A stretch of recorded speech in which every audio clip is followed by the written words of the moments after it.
Hey, welcome to this episode of Think Business. Looking forward to talking to Mike Maynard in the UK. It's always great to talk to people all over the world on this podcast, Mike. You're the CEO of Napier, an integrated B2B technology agency. You guys basically create really cool campaigns and get people results. So I want to kind of dive into that, and really what that means is, as far as delivering the B2B technology and the results that people need in today's marketing campaigns. Let's talk about that. Creating integrated campaigns that reach, the technical decision makers. Sometimes putting the word creative and technical in the same sentence is hard. And so can you kind of talk to that? Yeah, absolutely. So one of the things that we really do is we help people understand how to talk to engineers.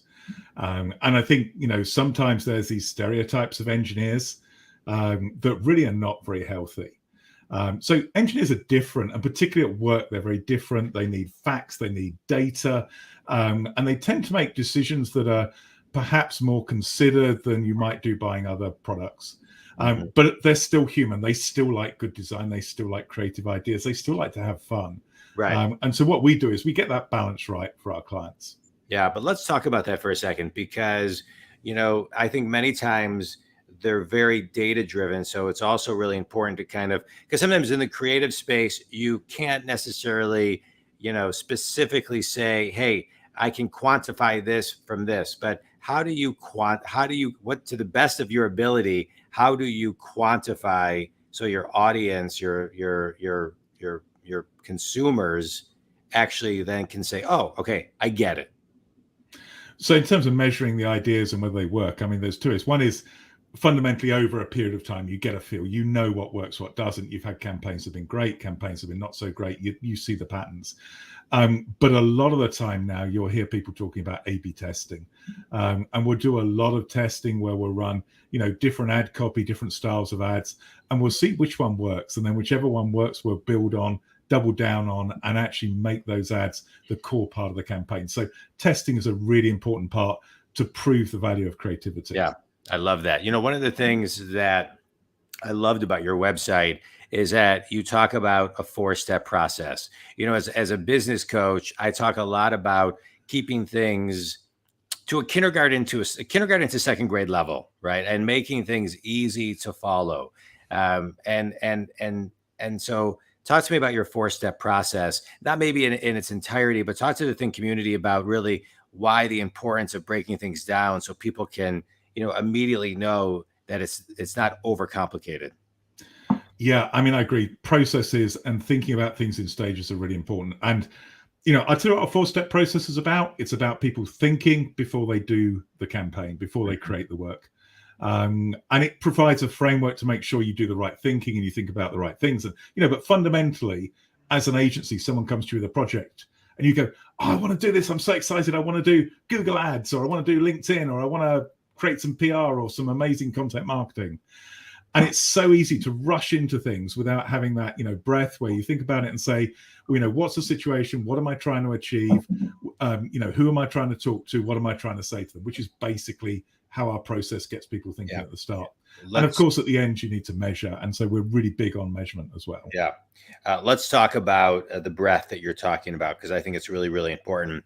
I believe that companies like you, and not to be self-promoting, but, people like me, I coach, solopreneurs, salespeople, managers, C-level execs up to Fortune companies.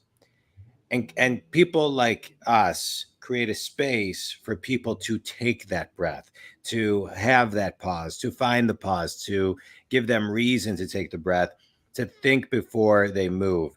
I want to kind of funnel that into the idea of, because it raises their awareness. And when it raises their awareness, then the campaign and the strategy and the leads that you generate, they all come together. But like my business and like your business, I think that's where it all begins. Can you kind of talk about that? Yeah, for sure. I mean, I totally agree. It's that time to think. And I think, we're all busy at the moment. We're all under pressure.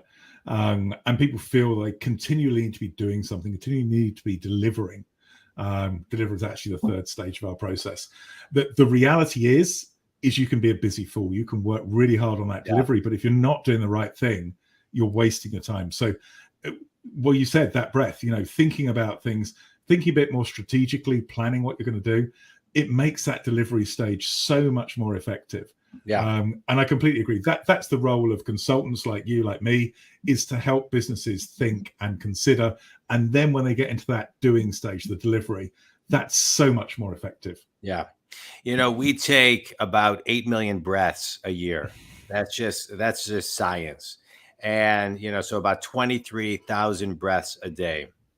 Yet so many people are running through their day and forget to breathe and don't realize that, sometimes I do these exercises and workshops and keynotes where I just force people to breathe for a minute.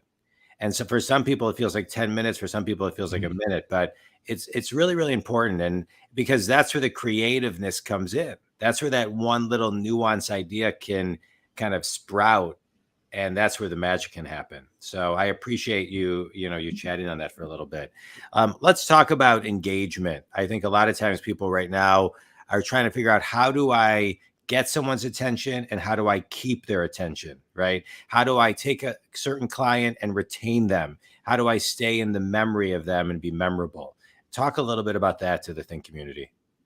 So, I mean, the big challenge in marketing is basically the data. There's so much data available, and you can have impressions, you can have clicks about digital, and people think that's engagement. That's not engagement.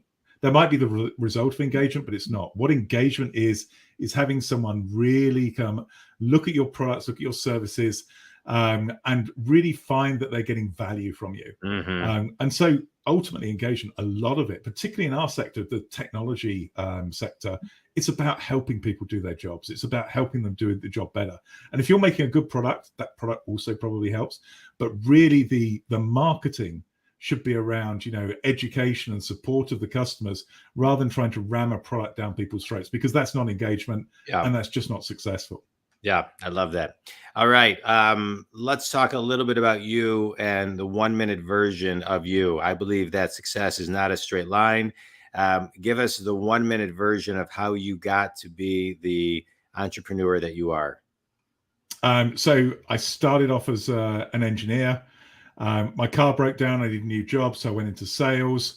I went out on sales, moved into marketing, went on a training course, had a few beers. People said I should start my own company, and then got an opportunity a month later. Totally unplanned, totally random. Yeah. Well, I think, I'll add on to that. It may have been unplanned, but you just kind of have to follow the breadcrumbs that the universe is putting in front of you, and be open to all the guides, even the people when you're having a beer that say you should start your own company, right? Because some people will listen and some people don't. So, kudos to you. Quick speed round for you, Mike. Book that's had the biggest impact on you. I think probably The Tipping Point. Love that book. Great book. Classic business book. Yeah, love that book. Best piece of wisdom you've ever received? A guy called Jason Calacanis. People know him. Venture capitalist. Ideas are easy. Execution's difficult. Yeah, it sure is. So simple, it's difficult. So simple, it's difficult. Finish this sentence. For all those people who are thinking about starting their own business and someone has said to them at a bar or a restaurant or wherever that you should start your own business, but they haven't, they should not worry. I mean, I don't think people have to start businesses. I really don't. I think if you do it, you enjoy it. That is absolutely awesome. And it is great. It's also terrible. But equally, if you want to work in a big company and do great things there, that's fine too. Don't worry. Yeah. Yeah. I love it. Think community. Mike, tell everybody who your ideal clients are and how they can connect with you. Sure. So our ideal clients, we very quickly say, are selling geeky stuff to geeky people. We help people sell technical products to engineers. Our clients range, our smallest client's been 3 people. Our largest client is about $50 billion. We work with, clients from startups all the way through, but it's about selling engineering products, particularly in the industrial area and the electronics area and the communications and the software area. Those 4 areas are our key areas. Yeah, I love it. This has been great. I love what you do. I appreciate your time, Mike, to come on and chat about you and your business, a little bit about your journey. I just want to highlight a couple of things, Think community. The importance of, thinking before you do things, carving out the time to breathe and really strategize and think. Do the things that raise your awareness. Get in touch and in tune with your consumer, how they buy, what they want to see, what's important for them. Take your pauses through the day. And one of the things you said, Mike, that I loved, which I think is so spot on, don't be a busy fool. So many times people get lost in admin work, and there's things we get paid for and things we don't get paid for. And if we spend our days doing what we don't get paid for, we can't grow, whether we're a team or employee member or we own our own business. Do what you need to do and always follow your day, lead your day with your, with your 3 specific and measurable leading activities. Don't get lost in the minutia. Mike, I appreciate you taking time to be on the show. Think community, if Mike can help you, reach out. If I can help you, reach out. Mike, it's a pleasure. Thanks, man. Thanks, Jon. Really appreciate it.